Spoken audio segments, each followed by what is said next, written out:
नमस्कार, मैं Manisha. Spark today news में आप सबका स्वागत है। पूरा विश्व 8 मार्च महिला दिन मना रहा है। स्पार्क टुडे न्यूज़ भी महिला दिन पर विशेष कार्यक्रम का आयोजन कर रहा है। इस वक्त हमारे स्टूडियो की बात की जाए तो हमारे स्टूडियो में प्रियंका कपूर मौजूद है, जिनकी बात की जाए तो वो फाउंडर है Vadodara's moms of Vadodara group, right? Right. Okay.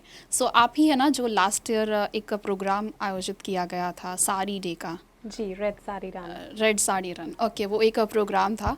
So आप सबसे पहले तो आपका स्वागत है स्पार्क टुडे न्यूज़ में। Thank you. पहले तो मैं आपसे पूछना चाहूँगी कि आपने जो नाम दिया है वो किस लिए, moms moms of of Vadodara, Vadodara. किस लिए ये नेम आपको? क्योंकि बहुत सारे नेम हैं, पर मॉम्स ऑफ वडोदरा ही क्यों? जैसे कि नेम से पता चलता है, मॉम्स ऑफ वडोदरा ये मदर्स के लिए है। वडोदरा की जितनी भी महिलाएं हैं जो मदर्स हैं या बनने वाली हैं, ये प्लेटफॉर्म उन सब के लिए है। एंड मॉम्स ऑफ वडोदरा में बेसिकली एक प्लेटफॉर्म दिया गया है मदर्स को। कोई भी क्वेश्चंस, कोई भी क्वेरीज, कोई भी हेल्प चाहिए हो तो ये एक सिंगल प्लेटफॉर्म है जहाँ पे वी हेल्प ईच अदर, एक दूसरे की सहायता की जाती है। इसके अलावा काफ़ी सारे मोटिव्स हैं मॉम्स ऑफ वडोदरा ग्रुप के, जिसमें कि सबसे पहला है मेंटल और फिज़िकल हेल्थ। सो हम लोग मेंटल और फिज़िकल हेल्थ काफ़ी प्रमोट करते हैं ग्रुप में, जिसके लिए हम लोगों का ग्रुप का नाम है रनर्स के लिए moms of Vadodara runners group, जिसमें 250 से 300 महिलाएं जुड़ी हुई हैं जो कि डेली बेसिस पे रनिंग करते हैं, राइडिंग भी करते हैं। एंड मेंटल और फिज़िकल हेल्थ के लिए काफ़ी सारे सेमिनार्स, काफ़ी सारे इवेंट्स हम आयोजित करते हैं, जिसमें कि मदर्स को बताया जाता है कि उनके लिए ये इम्पॉर्टेंट क्यों है। बिकॉज़ हर एक महिला काम में बिज़ी है, काम में व्यस्त है। सो उनको साथ ही साथ में अपनी फ़िज़िकल हेल्थ और मेंटल हेल्थ का भी ध्यान रखना ज़रूरी है। सो ये एक one of the major motives है इस ग्रुप का।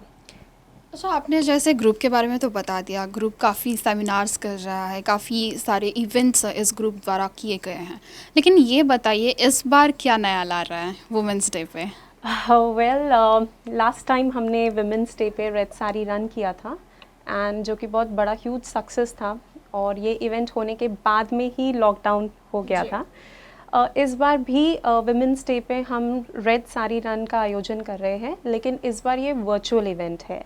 और इस बार अपॉर्चुनिटी दी गई है ना कि सिर्फ बड़ौदा की महिलाएं नहीं, किसी भी जगह इंडिया में कोई भी महिला इसमें पार्टिसिपेशन कर सकती है।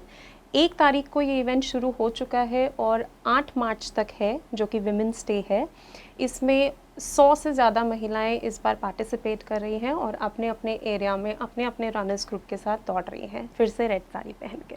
प्रियंका जी, एक प्रश्न है, वर्चुअल किस लिए? बिकॉज इस वक्त नो डाउट कोरोना के केसेस आ रहे हैं, लेकिन अभी काफ़ी सारी छूट छाट दी गई है, लॉकडाउन से अब अनलॉक हो गया है। शादी की बात की जाए तो 200 लोगों को तो छूट दे ही दी है, तो इस बार क्यों प्रोग्राम का आयोजन नहीं किया गया? Y virtually?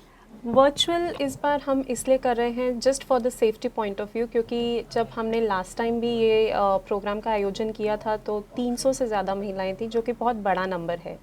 सो इस बार हम लोग वर्चुअल इसलिए कर रहे हैं, फ़र्स्ट ऑफ ऑल इससे अपॉर्चुनिटी मिलेगी बाकी सिटीज़ की महिलाओं को भी जुड़ने की, और दूसरा just from the safety point of view, ताकि कोई इशू क्रिएट ना हो। लेकिन फिर भी काफ़ी महिलाएं हैं बड़ौदा में जो एक ही दिन एक साथ दौड़ रही हैं, just to motivate each other. With mask?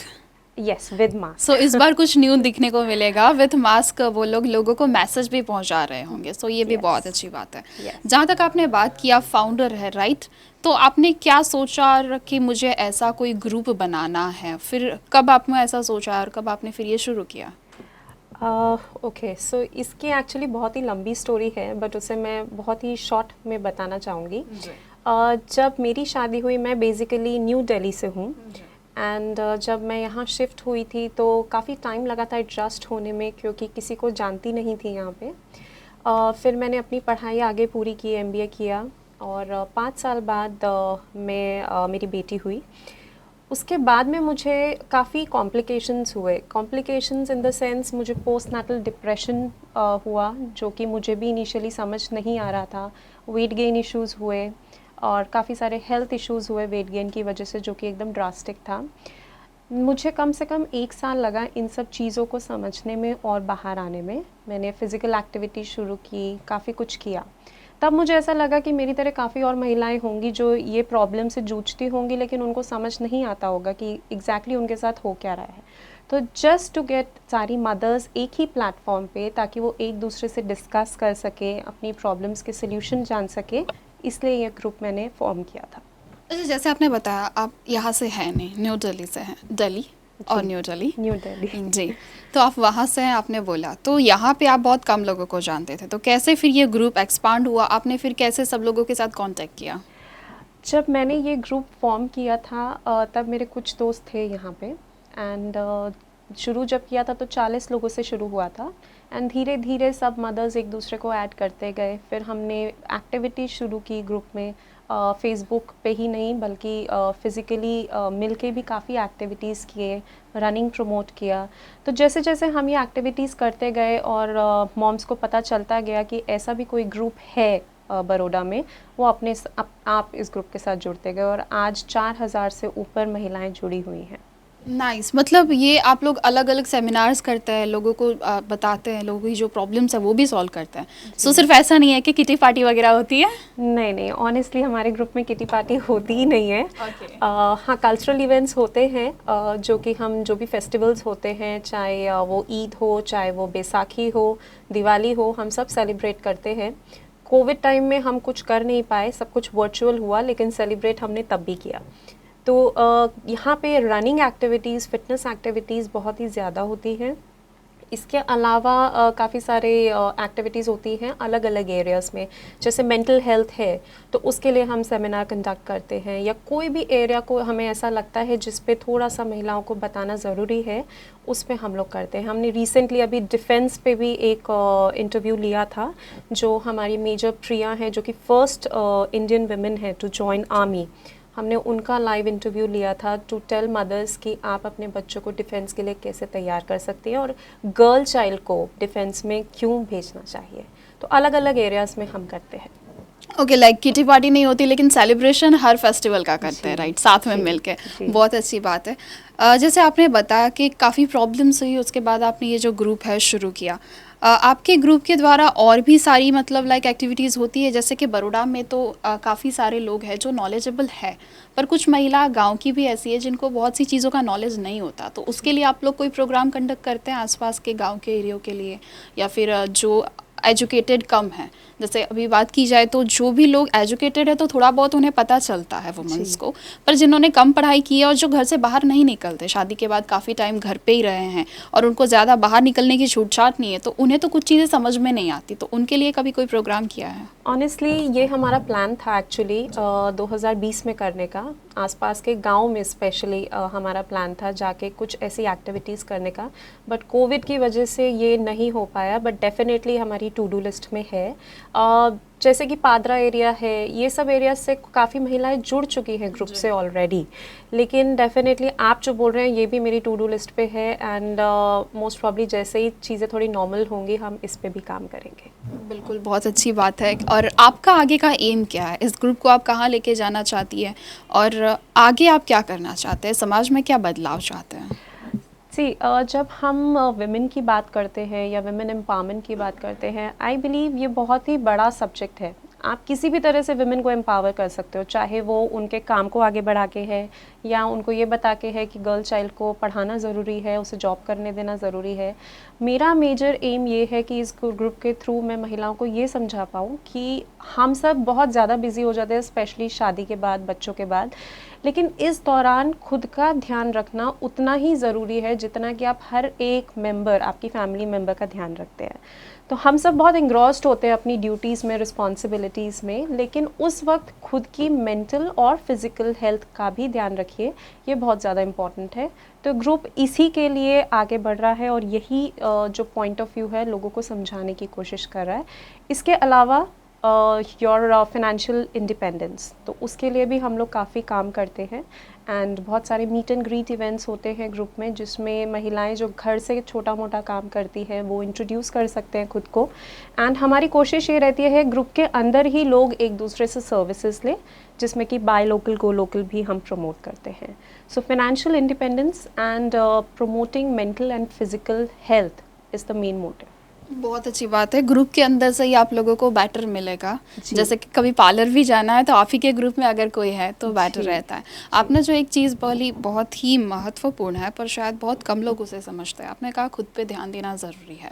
जी। जब शादी हो जाती है, बच्चे हो जाते हैं, तो जब वुमेन की बात की जाए, जब वो ज़्यादा खुद पे ध्यान देते हैं तब उनको सेल्फिश भी बोला जाता है। बहुत सारी जगह ये लोग फेस करते हैं, वुमेन फेस करती है, जी। और तब उसे ऐसा लगता है कि मैं कहीं गलत हूँ, क्या मुझे खुद पे ध्यान नहीं देना चाहिए, क्या मेरी पूरी लाइफ सिर्फ हस्बैंड बच्चों में ही रहनी चाहिए। तो आप इस चीज़ को कैसे देखते हैं?